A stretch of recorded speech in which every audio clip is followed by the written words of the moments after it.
Welcome to Gems of Knowledge with your host, David Bellman and Justin Kroll. Each week, our experts will answer all of your jewelry questions with Rachel Putney, our social media maven, who will relay your questions to our experts. And now, here's your host, David Bellman.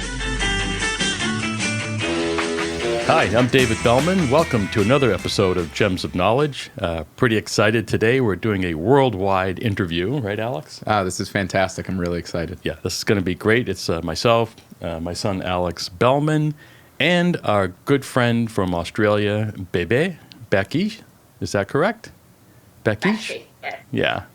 And you're looking good from all the way from Australia. Nice to have you on our show. Thank you so much for having me. It's a pleasure, really.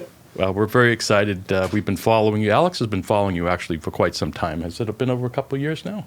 Yeah, I think it's been maybe a year and a half that I've been following your Instagram page, and I'm excited to meet you. It's very cool. That's fantastic. Yes, thank you. What she does, just so I can just follow up real quick, and then we'll get into some questions. But what Bebe does is she has a huge following on Instagram, and she travels the world looking at really, and believe me, some of the most amazing pieces of jewelry that have ever existed in America or in the world. I'm always impressed when I see some of the items that you come up with and that you get access to.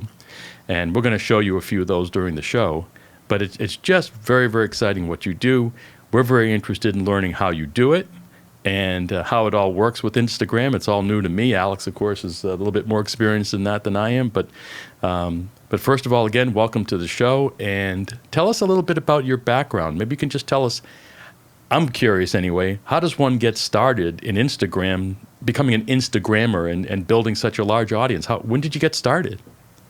Oh, wow. So it goes a bit further back. I started my blog back in 2011, but I was never really working on it full time. And it's just like I was writing about the jewelry and the gems that I liked. But back in 2013 or beginning of 2014, I actually bought an iPhone and finally installed the Instagram app, because back then I had BlackBerry and Instagram wouldn't be compatible with BlackBerry. So, and I just started posting all the pictures that I had on my blog on the Instagram account. And it took a couple of months that it got to 10,000 followers. And I was like, oh my God, that's just amazing. What can I do with that?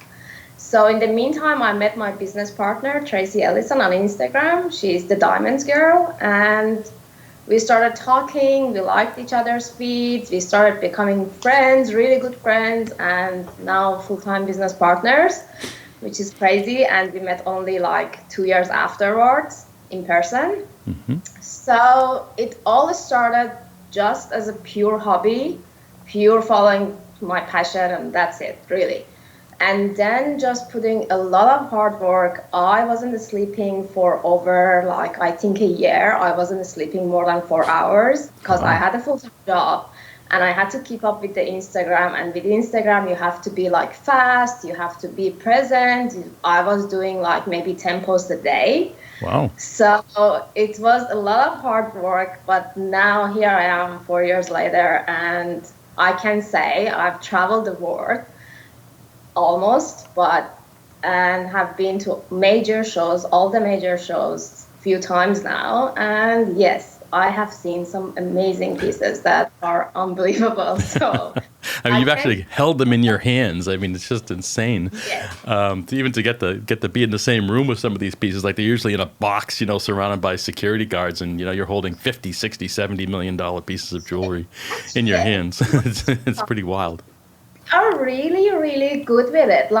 You don't feel that they are scared that you're holding it. I don't know. It just feels so natural. So I can call myself really lucky that I actually had the chance to follow my dream, follow my passion without any background, any family background in the industry, nothing at all. Wow. So yeah, that's just about it. That's absolutely amazing. Now, was your full-time job in jewelry? I Well, okay. Just a quick background about me. So I'm actually born. I was born in Iran. I'm Persian, and I moved to Australia 11 years ago. And so back then in Iran, I had a full-time job in my father's office, in my dad's business and stuff. Really not related to anything that's diamond or glam. But when I moved to Australia and I started my blog and I started working in this, I was actually working for a jeweler in Melbourne as an office administrator. So I wasn't even involved in like seeing the diamonds or anything, but that was just a side thing for myself. And yes, I was there, but really not that involved. Yes. Wow. Oh, that's very cool. That's amazing. Yeah. Well, you got to go ahead. Oh, sure. No, it was. It's just absolutely amazing all the different things you get to do, and then now it's really fun. Yeah. So, do people fly you out to the shows to come see them, like Sotheby's or JCK? Yeah. All these large Yes. companies? We work with a lot of organizers of the shows, and it's one way or another just flying us over there or contributing to our travel costs and stuff. But we also have lots of clients over there. So when we are going to the shows, we are actually going to see our clients and just continue our collaborations with them. So we work closely with Sotheby's and Christie's, which are two of my favorite houses when for the auctions. Like, you see amazing pieces like never before. And yes, but most of the times, yes, someone has to actually fly us over there to go. So Yes. it's kind of like you're an advertiser, like an advertising agency, if you will, and they're hiring you to come in and kind of do a PR promotion of their jewelry, especially with the auction houses, kind of highlighting what's coming up at the Yeah. shows to kind of draw attention to the big pieces. We can say that in a way, but we are actually calling ourselves mostly influencers. So I know it's a bit of a blurry line. We are not really sure still like what is the exact term for what we are doing. It's still really new in the whole world. So it's really hard to explain what we do. But yes, you can say that in a word. And this has become your full-time job? Or you're no longer working in the jewelry store as an administrator? You're now full-time? No, it's been 3 years that this is my full-time job. Wow. So yeah. Oh, that's So absolutely it was amazing. leap of faith. Like I had to actually quit my job, and I was like, "That's it. Like I'm just gonna do this and see how it goes." And so far, it's been just amazing. No regrets, definitely. No, are you kidding? You're living the dream. You're out traveling, like you say, traveling the world. Of course, you live in a beautiful country. Australia is a spectacular place to live. And yeah, I mean, I just think, what would you like to say to your, I'm curious. The Instagram people, I assume, again, I'm no expert on this, but they don't ever really get to engage with you, right? From all the postings that I see, maybe they're 20, 30 seconds long. You'll write out a short description of each piece that you're looking at, and then you'll post that out. But you've got 400,000 people that are following you. Last time I looked, do you ever get to engage with them? How does that work? Well, I do my best to reply to every single comment. Okay. Every single direct message is replied. Like whatever the answer is, I reply as soon as I can. Usually when we travel, I cannot really reply to the comments. It's impossible. But when I'm home, I reply to every single person. I talk to them. Like I have really good friends in the past 4 years on social media. Like I even met one of them a couple of years ago back in New York. So when I was there, she came up and we hang out together. It was amazing to meet one of them in person. But usually they interact with me via my stories whenever I'm traveling. Like if I'm posting, like last week I was in London, so we got lots of interactions with people living in London. That was amazing. So yes, that's the only way. And I have to be honest with you, the attention span to every single post is really limited. Like either you are getting them engaged in 5 seconds or it's gone. Like no one gonna get engaged. So you have to be like really on top of it. Like if they are commenting, you have to reply back that second. So to keep it going and to keep the interactions alive, yes. Wow, I guess that's amazing. the thing about this world that we're in now is that people want instantaneous gratification. Exactly. No wonder So you're up 24 hours a day. Yeah. Yeah. that's whenever but like it's really hard to actually sit down and write a blog anymore because you're gonna put a lot of effort in it, and you're like, okay, who's gonna read the whole article? Like they just want that 3 lines that are the major points of the whole piece, and that's it, really. But I'm trying to write more blogs, but I can't really promise on that. No, that's, again, very, because to me, from the outside, when you see the Instagram post, you assume that, what you're doing is, you're videotaping. It doesn't seem like there's a lot of time that it takes to do it, right? But nobody knows what goes on behind the scenes. That's what I'm finding extremely interesting, is that, besides the fact that you get to hold these great pieces in your hand and videotape them and talk about them for a minute, but everything that goes around with it is a lot of work. And part of the people like myself. Hard. Like, I have over 35,000 photos and videos on my camera roll since 2015. Yes, I haven't deleted them. I just upload them on my cloud, so they're all there. Yep. And honestly, I have at least 5 videos from every single piece, different angles, different lighting, like trying to have a different background. So, and I can only use 5 seconds of all of this like footage, maybe like 5 minutes of footage. I can only use 5 seconds of it. That's it? And yes, that's it. That's it, really. Like, usually my videos are not longer than 10 seconds because I don't think anyone watches after 10 seconds. Like, either you get them or not. That's it. So that's what people want. They just want to see it that quickly, you're saying. Exactly. Yeah. Yes. They just want to see something beautiful. They just watch it in a loop. Yeah. If not, they just move on to the next one. So I am so lost in all of this. It's unbelievable. That's amazing. That really is. I'm really surprised that, because I notice that they're very short. Right. And I didn't know it was because that's what people wanted. But that's what it is. So before we get too carried away, let's take a look. I mean, we've got 6 pieces that we'd like to go through with you, and get your commentary on them. The first one is a gigantic, almost like a baseball size. Look at that. That's beautiful. Rough diamond. That's amazing. It is the 1100 carats. Yeah. It's as big as a tennis ball, and it is actually the second largest rough diamond that was found after Cullinan back in 125 years ago. Wow. So this is just phenomenal. Like, I was over the moon that I had this opportunity to actually hold this significant rough stone, and it was sold to Graf Diamonds last year for $53 million. Wow. And it is just spectacular. It was unearthed by Lucara Diamond back in Botswana, and well, it's just mind-blowing. So now Graf is a very, very famous, probably one of the largest diamond companies, jewelers and diamond cutters in the world, so our viewers can understand who they are. And then they buy these gigantic rough diamonds, and they typically cut them into a series of smaller stones, because you can't get one. Usually you can't get typically one giant diamond out of it. So now, are they working on the process of determining how to take this? At the moment, there is no news about it. I think at the moment they are just holding on to it because this is such a significant stone. Like, you don't come across it like every year. It's been 125 years since the last one. So it is just phenomenal to have it. I'm not sure if there are any plans on how to move forward with this, but wow. I actually hope it remains uncut, but that's me. But we will see. We will see in near future what's going to happen to this beautiful stone, yes. Well, it's going to be exciting to see. I know that they run computer program simulations on these diamonds, and they scan them, and they see how many different combinations they can get, different stones. How did you actually get the chance to go see it? Do you remember that process?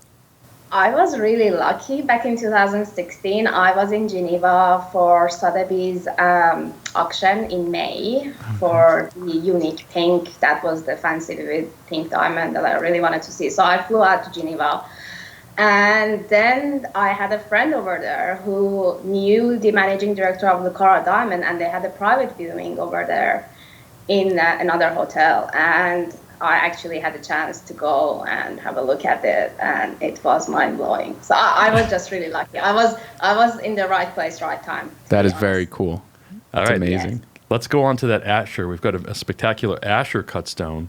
Yes. That this I was. one, Go ahead. 25 carat.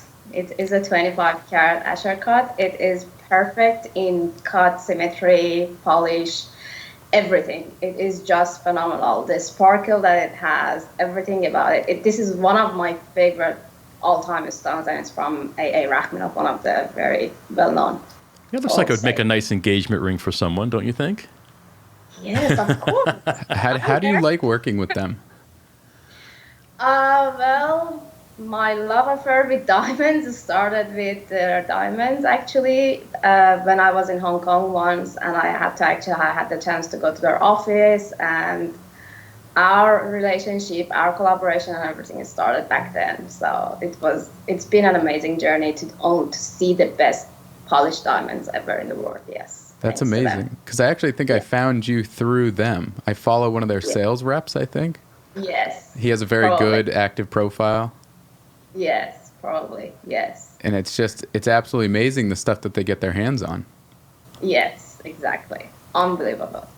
All right, let's do the blue moon. Ever since I got into the diamond business, I thought the blue diamonds were, to me, the most spectacular of all the diamonds, because just to see that color blue and then see that the brilliance coming out of it just was incredible. Over 12 carats, and just so people know, a vivid fancy grade from GIA means it's like the ultimate. You can get high grade for a blue for a blue diamond. Tell us a little bit about your experience with this stone. This one, again, I was in Hong Kong, and it was on a preview. So, well, anyone can go to previews and see the diamonds. But because I was just there and I knew that this is such a rare piece, I had to go and get in the line to see it. And it is just the color I haven't seen. Since that diamond, since the blue moon, I haven't seen any other blue diamond that has such strong color. Wow. There are so many fancy vivid blues, but this one is just, the color is magnificent. I haven't seen anything like this since then, but I hope to see one more, please. I'm sure in your case, I'm sure you'll see many, because you're the go-to person, it looks like, for fancy diamonds. Just for our viewers to know, it sold as a rough diamond for around $25 million, and in an auction it went for close to 50 at the auction. Yeah. Wow. Yes, that's the auction. Yes. That's amazing. And so, are you allowed to try it on because of who you are? Like, did everybody get to try it on, or is it just you? Honestly, I think you can, but it's not that easy, but when they know who you are, it's a bit easier. So I was a bit lucky again, but actually putting it on was my ultimate dream. So, and it came true. That's very cool. I wish actually I was the owner, but well, I wasn't. So That's the okay. second thing was that it was on my finger. All right, next we have the Raja pink. Is that how you pronounce it? The Raj pink. Raj. Yes. Yes. Oh, and go ahead, tell us a little bit about it. Okay, so it is the largest fancy intense pink diamond that ever graded by GIA. So I think it's not vivid, but it is such a beautiful fancy intense pink, and it's 37 carats or a bit more. Just amazing. Like, seriously, like in auction houses, you find some brilliant pieces that you really cannot even dream of. Like, yeah. Tell me this now. Again, just for our viewers, or we're here to educate people. Some of the most beautiful and probably the largest production of fancy pink diamonds come from Australia. Was this one of these? Yeah. Yes. That's amazing. Yeah. Our diamonds here in Australia are brilliant. Like, the color you cannot see in anywhere else. That's why they are coming in such a small quantities and really small sizes. Mm-hmm. And we have one of the only countries that actually can find red diamonds, which are the ultimate rarity. So, yes. Have you had I haven't obviously seen all of your postings, but have you had an opportunity to have a red, to talk and hold one of the red diamonds, the red color? Really? Yes. I did last year at Argyle. Yes, I was holding actually a red diamond, but they are that's so cool, so beautiful, but it's still too small. Like, yeah, I know they don't get very big, do they? A couple of carats, maybe, if you're lucky. Next, we Never over a carat, really. Really? Never over a carat. I haven't seen anything over a carat. Like, So if they find one, it'll be a big deal. it is like a 3-carat red diamond would blow the whole world up. Yes. I can tell you that. let's. And- I'm sorry. Let's go on to the emerald cut. It's hard to appreciate the size of the stone, but it's 163 carats. Yes. Wow. That's amazing. Where were you when you got the opportunity to take a look at this diamond? Again, last year in Geneva, it was on sale at Christie's. It's from the Grisogono, and it is 163 carats, the flawless type 2A. So it is just magnificent to look at it, and they actually put it in a jewelry, like proper jewelry, and it is interchangeable from a necklace to a cuff, which is amazing, like for such a big diamond. And it was sold for $33 million, I think, if I'm not wrong. And just out of curiosity, do you track, who ends up buying these? I know sometimes they like to be anonymous, but do you know? It is anonymous. Always? You cannot really know, yes. No, that's too bad. I'm wondering where they're all going to. I'm wondering if they're going to China, the big billionaires in China, the ones that are buying up these pieces. I'm just always kind of curious, We know that the Blue Moon was actually sold to a Chinese financier who actually bought it for his daughter, who was 7 years old. Oh, yes, I heard about that. 7 years old. Yeah, you got to start them with something, right? Yeah, I mean, right. you can't just, Because that's why it's Yeah. called the Blue Moon of Josephine, right? Because her name is Josephine. Yeah. I remember. And then he bought at the same time he bought a Fancy Vivid Pink as well. So like another $40 million. So he just did that in a month. Not a big deal, really. I guess not. Yeah. If you. All right, and we've got one. Go back to someone's vault, and you will never see them again until next time that they come up for auction. That's amazing. So you actually got to see something that we may not see again for another 20 or 30 years. That's really true. Yes. That's amazing. Let's go to the last piece, which is just a very unique. And now this is kind of an antique piece, right? This isn't a brand new item. It is a brand new item, but the diamond is actually antique. Okay. It's from Golconda region, so it's a pure form of diamond. It's the purest form of diamond, type 2A.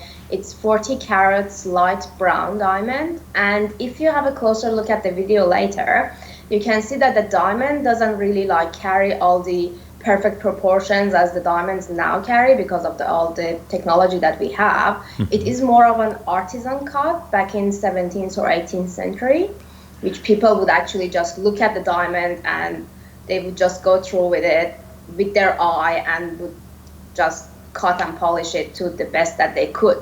So it is a bit softer than all other diamonds that you can see at the moment. It has a softer facets and it is just beautiful. It has that pure watery feeling. Yes, it's one of my favorites as well.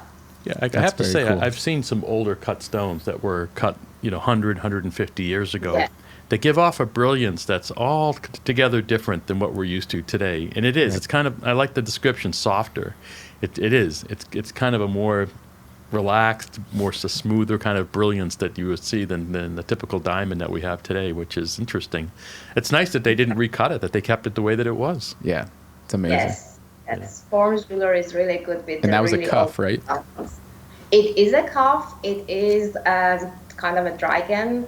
Yeah. And yes, and the diamond is a centerpiece. There are half moon cut diamonds that are going all around. So it is such a beautiful piece. Yes. And so when you were learning about jewelry, what did you do? Did you take GIA classes? Did you get your AJP? I actually took AJP course back Nice. when I was living in Iran, not even moving to Australia. It was just purely for my own curiosity and just to see how, what are diamonds really? I had no idea back then. So yes, AJP course really, I think that it was such a motivational thing to do and learn about it and then wanted to share it with the world in my own way. I think that could have been the kick start unconsciously, yes. Oh, that's amazing. Just out of curiosity, what are your expectations for the future? Where do you see yourself going from here? I assume you want to build your following, obviously. Yes. It's a really hard question. I think the last 4 years has been such a whirlwind. Like we hadn't had a chance to actually sit down and catch our breaths and say, okay, what's next? We are just going, and at some point we have to slow down and just think about future. I'm not sure what we are gonna do, but we will see. Like, yeah. Well, Still, I have no plans. I can tell you that. Do you have interest in starting your own jewelry line and becoming a jewelry designer? Or do you just like kind of showing it off? I get I get that question all the time, and there are so many people that are offering, okay, let's make a collection, and I just don't know that if it's gonna like it's. I think it's gonna affect how I'm trying to be neutral, like promoting all these brands, like putting out whatever I see, and then if I have my own jewelry line, I'm not sure how it's gonna go with it. Like it needs to be a totally separate business, but I honestly don't know what future holds. So I'll just keep it as it goes. Like we take it one day at a time. Well, I see a bright future for sure. Absolutely. And also I see an opportunity, hopefully in the future, for us to, to come back and have you on the show again, maybe another 6 months or so, just to kind of follow up with, where you're at, what's new and exciting, because you're seeing a lot of the most spectacular pieces in the world, and that's what our viewers want to see, and that's what they want to learn about. And, it's just been a real pleasure having you on the show and hearing a little bit about your life. Thank you so much. It's been amazing, Doug, to be on your show. I wish you all the best with Gems of Knowledge. I think it's an amazing outline to just creating more awareness for the industry. I think it's just amazing. Well, thank you. Thank you. We do appreciate that. We appreciate it. Thank you so much for coming on. It was really a lot of fun to meet you and talk to you and learn kind of about your background. Thank you so much for having me. All right. Bye-bye, baby.